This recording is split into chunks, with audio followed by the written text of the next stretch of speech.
혹시 우리 가족은 사이가 좋으니까 상속 싸움은 절대 없을 거야 라고 생각하시나요? 그렇다면 큰 오산입니다. 법원에 가면 가족끼리 돈 때문에 싸우는 모습이 펼쳐지고 있습니다. 재산이 몇 억, 몇십억이 아니라 불과 몇 천만 원 때문에도 정말 평생을 함께한 형제들이 남보다 못한 사이가 되는 게 바로 현실입니다. 저는 서울지방국세청 조세법률고문, 중부지방국세청 조세법률고문, 남대문 세무서 국세심사위원 등을 역임하면서 다양한 상속 분쟁 사례를 직접 봐왔고, 그 과정에서 수백 명의 가족들이 왜 법정까지 갔는지 그 이유와 과정을 누구보다 잘 알고 있습니다. 오늘은 제가 직접 겪은 실제 사례를 바탕으로 상속 분쟁을 미리 예방하고 발생하더라도 가장 현명하게 해결할 수 있는 방법을 3단계로 나누어서 알려드리겠습니다. 이것만 지켜도 가족관계가 깨지는 비극은 절대 겪지 않게 되실 겁니다.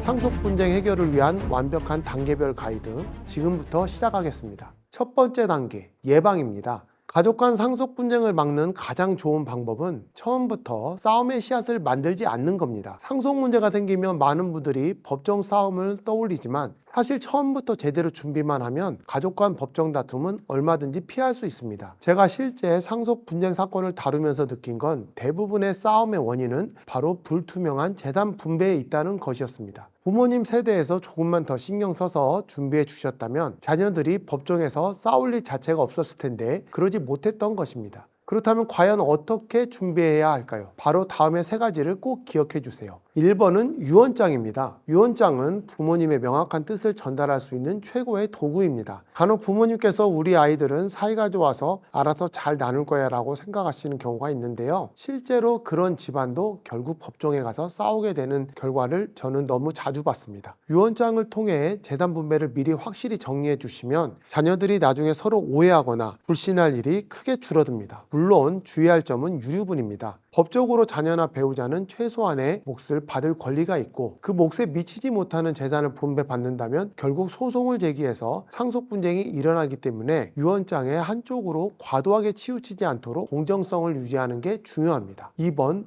투명한 소통입니다. 실제 분쟁 사례들을 보면 부모님이 재산 상황을 숨기고 계셨거나 특정 자녀에게만 몰래 재산을 증여했던 사실이 나중에 밝혀져서 형제들 사이에 갈등이 크게 폭발하는 경우가 많이 있습니다. 혹은 빚밖에 없어서 챙겨준 것도 없는데 형제 자매끼리 서로 오해하거나 자녀들 보기 민망하다는 이유로 빚을 감춰서 상속 포기 시기를 놓치게 되는 경우도 있습니다. 사실 숨길수록 가족 간 오해는 점점 커집니다. 부모님이 살아계실 때부터 자녀들을 한자리에 모아놓고 현재의 재산 상태와 향후 어떻게 나눠줄 계획인지를 미리 솔직히 말씀해 주세요. 처음엔 조금 불편할 수 있어도 결국 가족 간 신뢰를 지키는 가장 확실한 방법입니다. 3번, 증여입니다. 상속 시점이 아니라 생전에 미리 자녀들에게 재산을 나눠주는 것도 분쟁을 막는 좋은 방법입니다. 예를 들어 큰아들에게는 작은 가게를 미리 증여해 사업을 운영하게 하고 둘째에게는 현금성 자산을 미리 나눠주는 방식입니다. 이렇게 하면 최종적으로 부모님이 돌아가셨을 때 남아있는 재산이 줄어들고 그만큼 자녀 간의 이해관계가 단순해져서 분쟁 가능성이 현저히 낮아집니다. 실제로 많은 가정이 이 방법을 통해 큰 분쟁을 사전에 막고 있습니다. 하지만 이 경우에도 너무 불균형하게 분배해서 불만을 품는 자녀가 있다면 유류분 청구 소송을 제기해서 결국 재판이 이루어질 수 있다는 점은 반드시 유의해야 합니다. 이제 안타깝게도 분쟁이 벌어졌을 때 어떻게 대처할지 협상과 타협을 통해 슬기롭게 해결하는 두 번째 단계를 살펴보겠습니다. 두 번째 단계는 대화와 타협입니다. 첫 번째 단계를 잘 준비하지 못했다면 두 번째 단계로 오게 되는데요. 아직 법정 싸움은 아닙니다. 상속 분쟁은 법정 싸움으로 곧장 가기보다는 협의로 푸는 게 가장 바람직합니다. 실제로 법원도 가족 간 협의를 권장하고 있습니다. 그렇다면 이미 벌어진 분쟁을 어떻게 원만하게 풀 수 있을까요? 제가 그동안 상속 분쟁을 다루면서 가장 효과적이라고 느꼈던 협상과 타협의 세 가지 전략을 지금부터 알려드리겠습니다. 첫째, 가장 먼저 가족끼리 한자리에 모여 감정은 잠시 내려놓고 사실관계부터 정리하세요. 제가 본 대부분의 상속 갈등은 오해와 잘못된 정보에서 출발했습니다. 서로의 억울함과 섭섭함만 토로하다 보니 처음엔 작았던 문제도 점점 커져서 나중엔 감정 싸움으로 번지게 되는 거죠. 이럴 때일수록 차분히 모여 상속재산의 정확한 목록, 평가액, 부채 등 객관적이고 투명한 자료를 공유하는 것이 중요합니다. 아버지가 돌아가시고 남긴 상가와 현금, 주식 등이 있다면 각각의 정확한 가치를 객관적인 서류로 명확히 확인하고 모두가 합의하는 것이 출발점이 됩니다. 둘째, 가족 구성원의 상황과 니즈를 솔직히 드러내고 현실적인 타협안을 찾으세요. 상속 협의는 무조건 똑같이 나누는 것이 최선이 아닐 수 있습니다. 현실적으로 각자의 사정과 필요가 다르기 때문인데요. 예를 들어 어떤 자녀는 급히 현금이 필요하고 다른 자녀는 미래 가치가 높은 부동산을 선호할 수도 있습니다. 이런 경우라면 현금이 급한 사람은 금융재산을 더 가져가고 부동산을 원하는 사람에게는 부동산을 넘기는 식으로 서로 양보하며 균형을 맞출 수 있습니다. 저도 실제 협상 과정에서 이런 방식을 많이 활용했는데요. 가족끼리의 이해관계를 조율할 때 이런 타협점이 큰 힘을 발휘합니다. 셋째, 가사 조정 절차를 통해 조정위원 등 전문가인 제3자의 도움을 받아보세요. 가족끼리만 이야기하다 보면 감정이 격해져서 협의가 제대로 안 될 때가 많습니다. 이때는 바로 판결을 통해 해결하는 상속재산 분할 심판 청구를 하기에 앞서 관할 가정법원에 가사 조정을 신청하여 당사자끼리 대화하고 협의를 거치는 조정 절차를 적극적으로 활용하는 것이 좋습니다. 실제로 많은 가족이 조정위원회 냉정하고 객관적인 중재를 받아 빠르게 합의에 도달합니다. 가족끼리 직접 대화할 때는 합의가 불가능해 보였던 상황도 조정위원이 합리적으로 중재하자 극적으로 해결되는 경우가 정말 많았습니다. 마지막으로 협의가 끝나면 반드시 서면으로 상속재산 분할 협의서를 작성하고 모든 상속인이 서명하세요. 구두로만 합의하면 나중에 분명 문제가 다시 발생합니다. 제가 다룬 분쟁에서도 내가 언제 그런 말을 했냐며 다시 다툼이 벌어진 경우가 상당히 많았습니다. 그러니 반드시 합의된 내용을 명확히 문서를 남기고 모든 상속인의 인감날이 및 인감증명서를 받아 놓으셔야 합니다. 이 과정이 협의를 깔끔하게 마무리 짓고 향후 분쟁의 여지를 없애주는 핵심입니다. 자, 여기까지 해도 도저히 합의가 안 된다면 어떻게 해야 할까요? 이제 마지막으로 3단계 법정 싸움에 들어가야 합니다. 소송, 즉 법정 싸움에 아쉽게 들어갔다 해도 현명하게 싸우고 승자와 패자 모두 잘 마무리가 되어야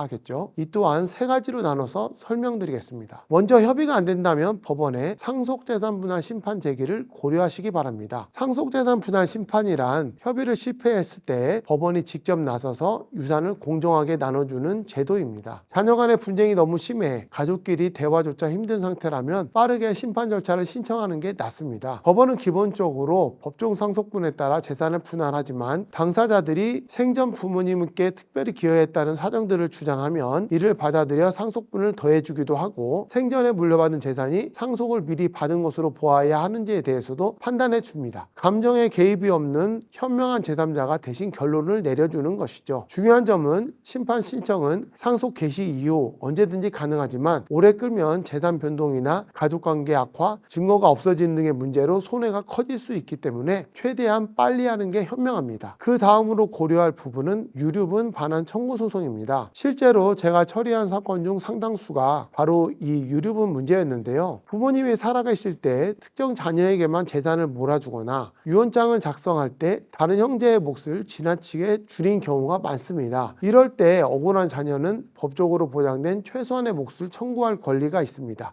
예를 들어 부모님 재산이 10억 원인데 장남에게 9억 원을 증여해줬다고 하면 나머지 자녀들은 자신이 원래 받을 수 있던 법정 상속분의 절반을 돌려달라고 법원에 청구할 수 있습니다. 물론 그럼에도 불구하고 원래 내 상속분의 절반만 받은 것이므로 부족하다고 생각이 드시겠지만 그래도 최소한만큼은 이유를 묻지 않고 강력하게 보장받을 수 있는 소송입니다. 마지막으로 소송에서 고려할 부분은 바로 조정입니다. 제가 진행한 상속분쟁 사건들 중 많은 분들이 법원에서 판결문만 나오면 깔끔하겠지 하고 생각하시는데요. 현실은 그리 간단하지 않습니다. 상속재산 분할 심판이나 유류분 반환 청구 소송은 최소 1년, 항소까지 가면 2, 3년이 걸리는 경우가 허다합니다. 5년 혹은 그 이상이 걸리기도 합니다. 시간만 긴 게 아니고 비용도 많이 들고 정신적인 스트레스까지 엄청납니다. 그래서 법원도 처음부터 조정을 적극적으로 권합니다. 조정 절차를 거치면 소송보다 훨씬 빠르게 분쟁을 끝낼 수 있고 서로의 감정도 덜 상하게 합니다. 법원에서 지정한 조정위원이 객관적으로 중재하므로 서로 양보하고 수용 가능한 현실적인 타협점을 찾을 수 있습니다. 따라서 협의가 안 돼서 소송을 하려는데 무슨 또 조정이냐라고 감성적으로 보지 마시고 현실적으로 조정도 꼭 고려하시기 바랍니다. 상속 문제를 해결하면서 제가 항상 강조하는 것은 단 하나입니다. 재산을 지키는 것도 중요하지만 무엇보다 더 소중한 건 평생을 함께 해온 가족과의 신뢰관계라는 점입니다. 제가 변호사로 일하면서 봤던 수많은 상속 분쟁 사건들 중 끝까지 법적 싸움으로 가서 진정으로 행복해지는 가족은 거의 없었습니다. 결국 서로 감정이 깊게 상처받고 재산보다 더 큰 것을 잃는 경우가 대부분이었습니다. 따라서 말씀드린 세 단계 중 첫 번째 단계에서 잘 마무리가 되시기를 항상 응원하겠습니다. 세 번째 단계까지 가야 변호사로서 돈을 더 많이 버는 거 아니야? 라고 생각하실 수 있는데요. 아닙니다. 그렇지 않아요.